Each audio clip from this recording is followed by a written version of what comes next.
தர்பூசணி சாப்பிடுவதால் ஏற்படும் நன்மைகள்.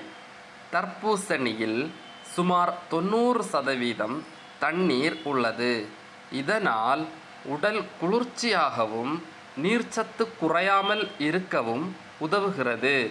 இதில் உள்ள லைகோபீன் மற்றும் பொட்டாசியம் இதய நலனை பாதுகாக்க உதவும்.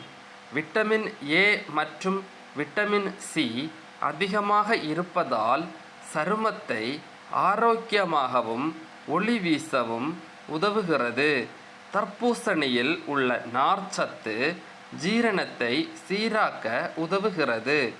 கோடை காலத்தில் தர்பூசணி சாப்பிடுவது உடல் சூட்டை குறைக்க உதவுகிறது. கலோரி குறைவாக இருப்பதால் எடை கட்டுப்பாட்டுக்கும் உதவுகிறது. அதிக தண்ணீர் உள்ளதால் உடலில் உள்ள நச்சுகளை வெளியேற்ற உதவுகிறது. விட்டமின் ஏ இருப்பதால் கண் பார்வைக்கும் உதவுகிறது.